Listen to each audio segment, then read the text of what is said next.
வணக்கம், welcome to our channel. This is Chris Thoughts Tamil channel. Okay, இன்றைக்கி நம்ம என்ன வீடியோ பார்க்க போகிறோம் அப்படின்னு பார்த்தீங்கன்னா, யூடியூப்பில் அவைலபிளாக இருக்க ஒரு வெப் சீரிஸ் தான் கோடியில் இருவர். நம்ம கோபி அண்ட் சுதாகர் பரிதாபங்கள் ரிலீஸ் பண்ணது. கிட்டத்தட்ட அது 6 எண்டு எபிசோட் முடிஞ்சிச்சு. அது வெப் சீரிஸா இல்லை விளம்பரமா அப்படின்னு சொல்லி எனக்கு கன்க்ளூஷனுக்கு வேறு ஒரு சில நாட்கள் ஆயிடுச்சு. அதனால தான் வீடியோ லேட் ஆயிடுச்சு. கேரியா என்ன ஏதாவது ஒரு பாசிட்டிவாக பேசணும்னு பார்த்தா தர்தினியம் பிடிச்ச மாதிரி பேசிட்டு இருக்கேன். ஓகே, அது வெப் சீரிஸா இல்லை விளம்பரமா அப்படின்னு சொல்லி இந்த வீடியோவில் பார்த்துடலாம். ஃபர்ஸ்ட் நான் இதை ஒரு 3 பார்ட்டாக பிரித்து வச்சுருக்கேன் இந்த ஒரு வீடியோவை.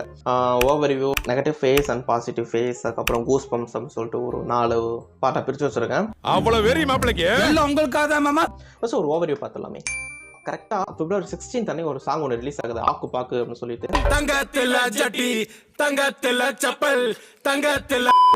அந்த சாங் நல்லாவே இருந்துச்சு, நிறைய பாசிட்டிவ் வைப்ஸ். நானும் அந்த பாட்டை கேட்டு திருட்டுத்தனமாக வைப் பண்ணிட்டு இருந்தேன்.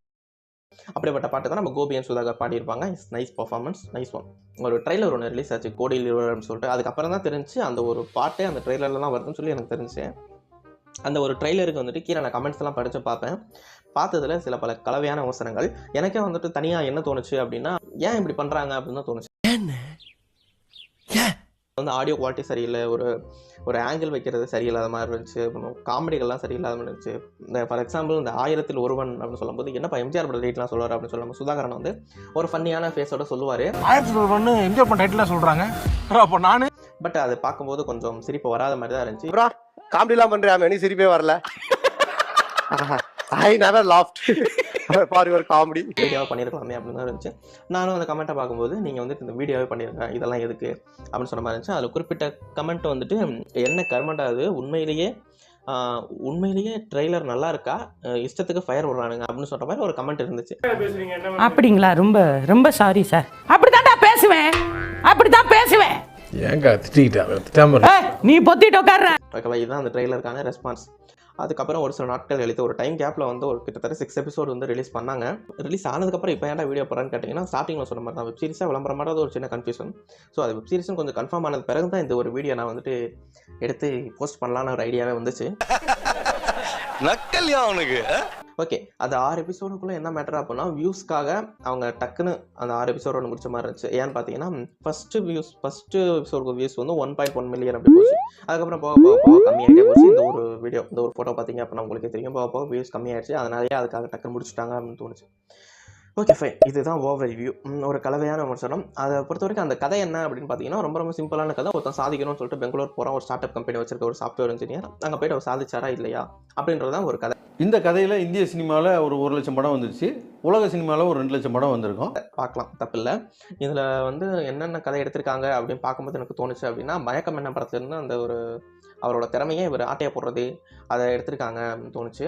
அதுக்கப்புறம் அந்த அவர் உயிருக்காக கெஞ்சும் போது அப்படிலாம் அந்த மாநகரம் படம் இருக்குல்ல, அந்த படத்தில் நம்ம சிம்பு சார் மாநகரம் அடி பல்லகளெல்லாம் உடைச்சு படிக்க தெரிஞ்சா படி, தப்பா படிச்சு அடி வாங்கி சாகாத சொல்லி மாநாடு, சாரி சிம்பு சார் படம் மாநாடு படம் இருக்குல்ல, அந்த படத்தில் கெஞ்சுற மாதிரி சீன்லாம் அங்கங்கே ரெஃபரன்ஸுக்காக ஆக்டிங்காக இருக்கட்டும் எல்லாத்தையும் எடுத்து வச்சுருந்தாங்க. அதுக்கப்புறம் வில்லன் கூட சேர்ந்துட்டு வேலை பார்க்குறது, வைராஜாவை எக்ஸனானா எப்படி இருக்கும், ஸோ அது மாதிரி ஒரு சில காம்பினேஷன்லாம் எடுத்து வச்சுருந்தாங்க. இது ரைட்டிங்னா இதுதான், கிளைமேக்ஸ்னா இதுதான், ட்விஸ்ட்னா இதுதான், இப்படி எழுதணும், இல்லை இதையே எழுதலாம். அவங்க நடிப்பில் கொடுத்துருந்தாங்க, நல்லாவே இருந்துச்சு. இப்போ நெகட்டிவ் சைட்ஸில் வந்தோம் அப்படின்னா, எனக்குள்ள ஒரு கேள்வி மட்டும் ஓடிக்கிட்டே இருந்துச்சு அந்த ஒரு வெப் சீரிஸ் பார்க்கும்போது. இது வெப் சீரிஸா இல்லை விளம்பரமா அப்படிங்கிற ஒரு விஷயம் தான். எனக்கு தெரிஞ்சு இது எக்ஸ்டெண்டட் விளம்பரம் அப்படின்னு நினைக்கிறேன். அந்த அளவு கோளாறு அப்படின்றதுல அதை நீங்கள் இங்கிலீஷில் ஆக்கம் பண்ணிக்கங்க. ஏன் அப்படின்னு பார்த்தீங்கன்னா, நான் கீழே கமெண்ட் பார்த்ததுலேயும் சரி, எனக்காக தோணுனதுலேயும் சரி, அது ஒரு எக்ஸ்டெண்டட் விளம்பரம் தாண்டா அப்படின்னு நான் கன்ஃபார்மே பண்ணிட்டேன்.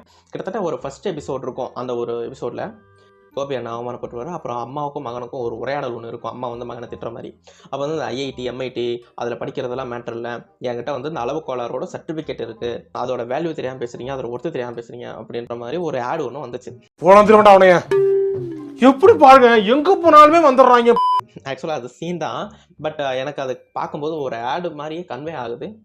ஒரு எண்டிங்கில் ஒரு ஆட் போடுறாங்கன்னா ஓகே, இந்த அளவு கோளாறு தான் அவங்களுக்கு ப்ரொடக்ஷன் பண்ணது, அதனால் ஆட் போடுறாங்கன்னா அது கொஞ்சம் ஏற்றுக்கிற மாதிரி இருக்கும். ஓகே, கொடுத்த காசுக்கு கூவரிங்க, கரெக்டாக இருக்குது அப்படின்னு சொல்லி. பட் அது கொஞ்சம் வெப் சீரிஸ்க்குள்ளே கலப்படமாகி அதனால தான் வெப் சீரிஸே மூவ் ஆகுது அப்படின்னா அது இல்லை, வாங்குற காசுக்கு மேலே கூறாடா கொய்யா, அது ஏற்றுக்கிற மாதிரி சத்தியமாக கிடையாது. ஃபர்ஸ்ட் எபிசோட்லையாவது பரவாயில்ல, அந்த இடத்துல ஒரு சின்ன அந்த ஒத்தி தெரியுமா அப்படின்ற இடத்துல லைட்டாக ஒரு ஊசி போட்டு விட்ருப்பாங்க. பட் ஒரு கிட்டத்தட்ட ஒரு 4வது எபிசோட் இருக்கும். அந்த 4வது எபிசோடில் தான் அந்த அளவுக்காளரோட ஆதிக்கம் தலைவிரிச்சு ஆட ஆரம்பிச்சது. அந்த ஒரு பர்டிகுலர் சீன் ஒன்று இருக்கும். அந்த சீனில் என்ன சொல்கிறாங்கன்னா, இந்த இன்டர்வியூ வந்துட்டு போகணும், வேலைக்கு போனால் தான் வீடு கிடைக்கும், வீடு கிடைச்சா தான் எல்லாம் வரும் அப்படின்ற மாதிரி ஒரு சுச்சுவேஷன். அதில் கோபி அண்ணா வந்து இன்டர்வியூ போகிறாரு. I will get back to you அப்படின்ற வார்த்தை உங்களுக்கு எல்லாத்துக்கும் தெரியும். We will get back to you. We will get back to you. We will get back to you.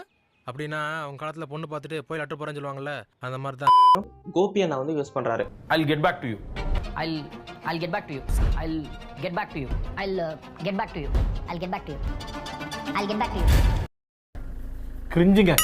Cringe of the year உங்களுக்கு அவார்டே தரலாங்க. எப்பறாங்கண்ணே சூப்பர் கிரிஞ்சு. இந்த மாதிரி கிரிஞ்சு நான் பார்த்து தரலாங்க. ஆனால் டைம் இல்லை, நான் கிளம்புறேன்.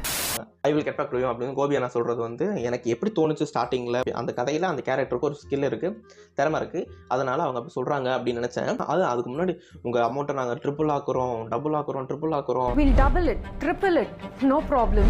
I'll get back to you. ஏன் ஃபோர்ஸ் ஆக்குறோம் என்னென்னமோ சொல்கிறாங்க. இந்த மாதிரி நீங்கள் எனக்கு வேணும்னு சொல்லிட்டு உன்னை எனக்கு ரொம்ப பிடிக்கடா. எனக்கு நீதாடா வேணும். அது ஏன்டா உனக்கு புரியவே மாட்டேங்குது. I'll get back to you.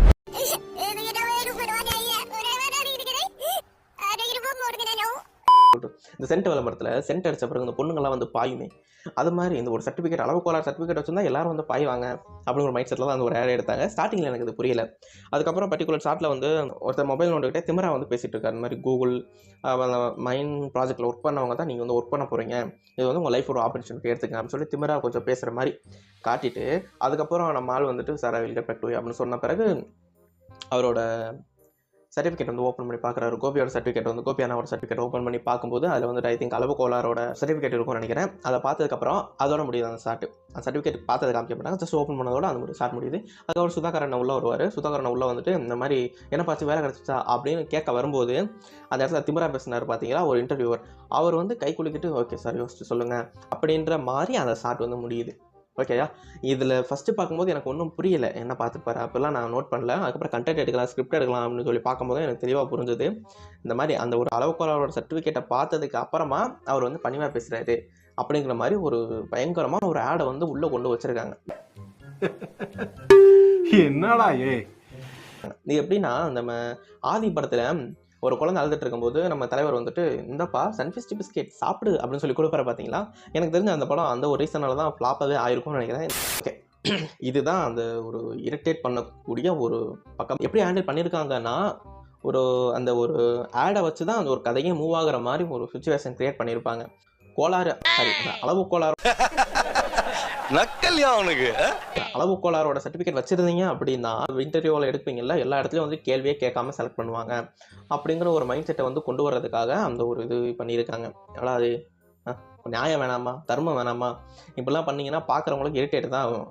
எனக்கு தெரிஞ்சு அவன் ஆடுக்காக வந்துட்டு வெப் சீரிஸ் எடுக்கல, அது வெப் சீரிஸே ஒரு ஆடாக எடுத்து வச்சிருக்காங்க. அடுத்த வெப் சீரிஸ் எடுத்தீங்க அப்படின்னாலும் கொஞ்சம் நல்லா எடுங்க. அதுக்கு கீழே கமெண்ட்லாம் நிறையா வந்துச்சு, இந்த மாதிரி இதெல்லாம் எடுக்காதீங்க, வீடியோவே பண்ணுங்க அப்படின்னு நிறைய கமெண்ட்லாம் வந்துச்சு. இதுதான் தவறான விஷயம். பட் அதை சொல்றதுக்கு நமக்கு உரிமை கிடையாது. அவங்க மைண்ட் செட் என்ன தோணுதோ இதை விட பெட்டராக ஏதாவது ஒரு ஆப்ஷன் பண்ணுவோம், ட்ரை பண்ணுவோம் அப்படின்னு சொல்லி அவங்க முடிவு எடுக்கலாம், தப்பு கிடையாது.